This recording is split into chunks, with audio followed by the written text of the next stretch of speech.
Hello everyone, welcome back. Today we're going to be talking about tomahawks, right? Tomahawks, American Indian weapons, or weapons that are typically associated with the American Indians.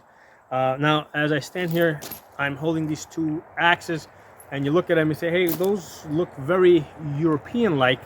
And that's not a coincidence, right? Because, and this is one of the things I wanted to impress upon you guys in this video, is that the Indians had not learned to mine iron, smelt it, and make iron axes. Okay, all the metal-headed tomahawks that the Indians used, they got from the Europeans, right? The same way they got guns from Europeans or colonists, that's how they got their tomahawks. Now, the word tomahawk is American Indian, because prior to using these metal-headed ones, they were using stone-headed axes, and I believe that they had a more flexible shaft, so they couldn't block with the shaft, right? Because it was flexible. Because with this, you can actually use the shaft to block.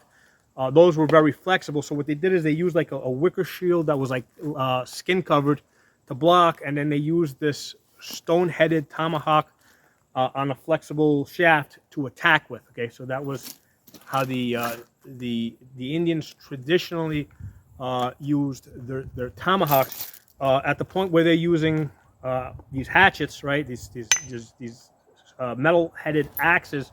All these are coming from Europe. American Indians did not have horses. Okay, all the horses had gone extinct in North America. So all the horses that the American Indians eventually got, they all came from Europe. They got them through trading or stealing or raiding or whatever.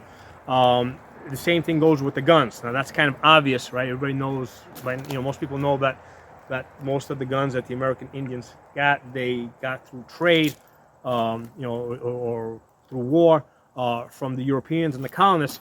But most people don't think that the metal-headed tomahawks that they have, they don't think that all of these also came from Europeans, colonists. So if you have any, because here's the thing, I'm not an expert in Native American Indian weapons. I am somewhat of an expert in medieval weapons, Renaissance era weapons. An expert in the sense that I use them in their use. All right, I'm not gonna, because there's like literally thousands and thousands and thousands. So I'm not going to be an expert in every single European weapon out there that was used in the Middle Ages and the Renaissance. But I do have an expertise. That's the right way to say it.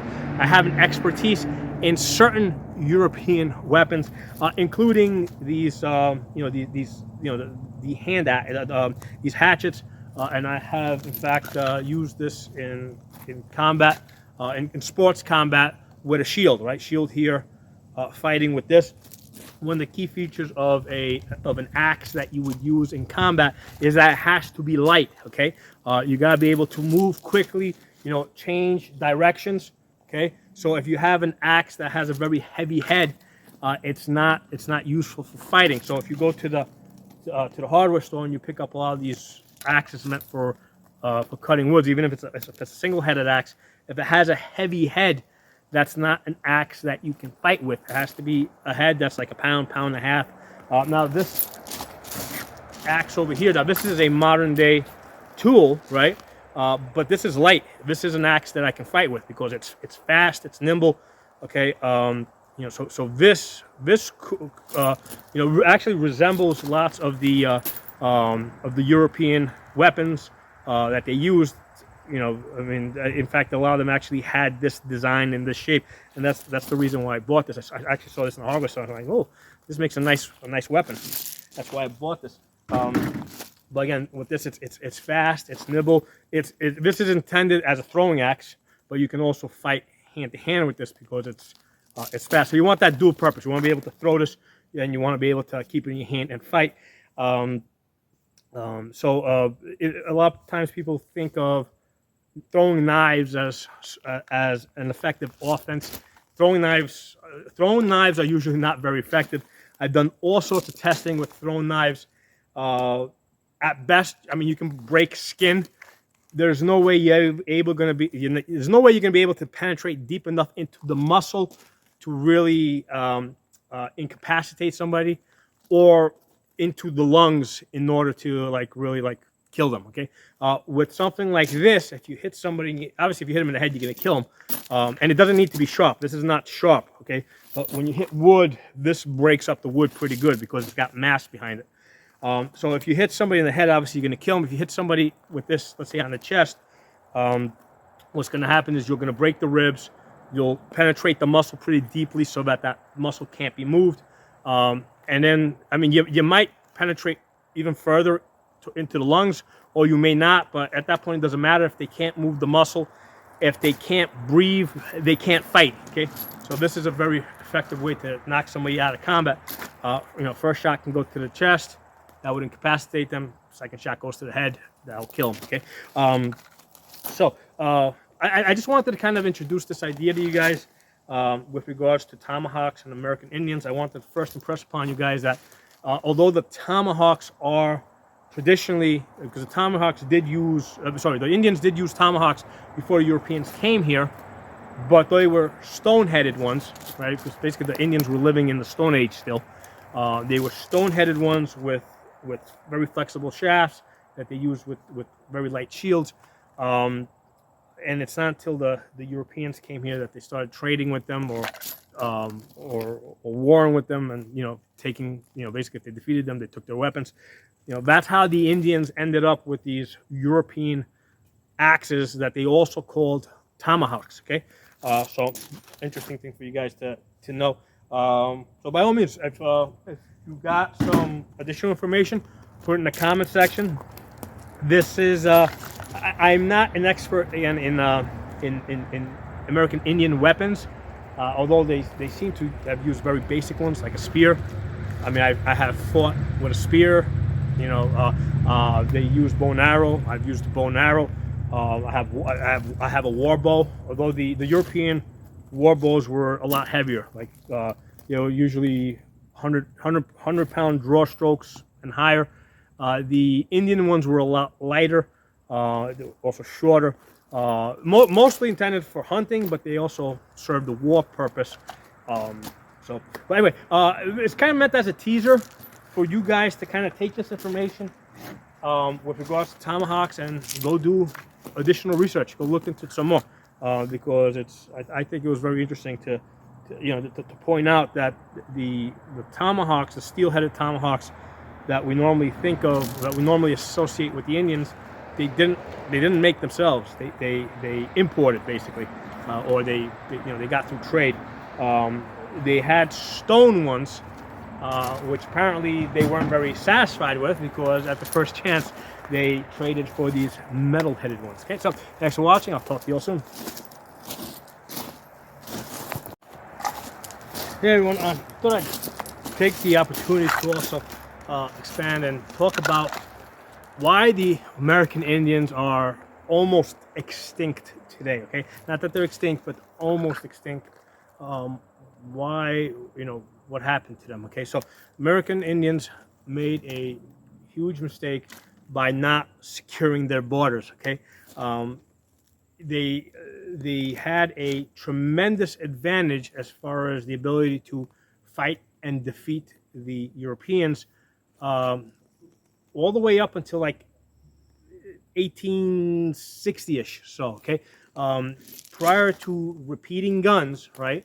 At the time where the colonists were just shooting single-shot muskets, the American Indians had a tremendous advantage with their bows and arrows. Okay, the bow and arrow was very accurate, and they could fire more shots a lot faster.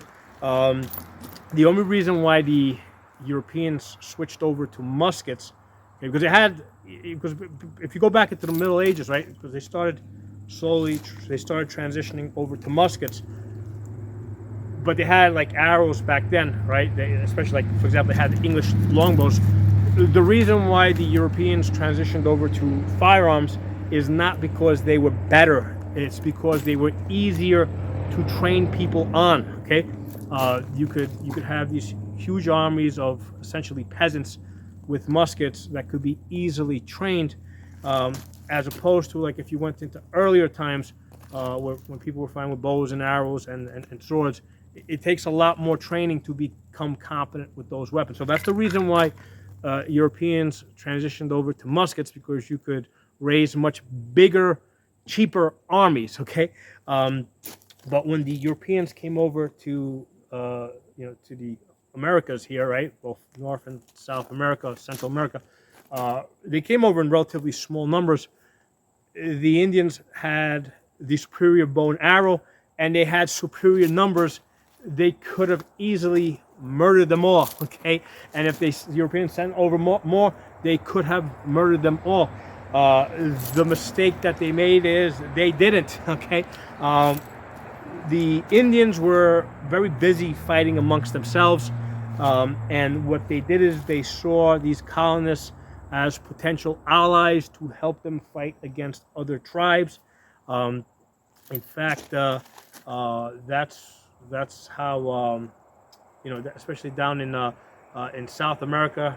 I forgot what the guy's name was. Cortez, right?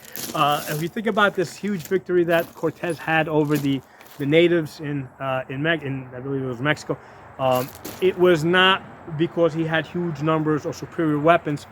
He got the assistance of Indians to basically defeat the Indians that were there, and as soon as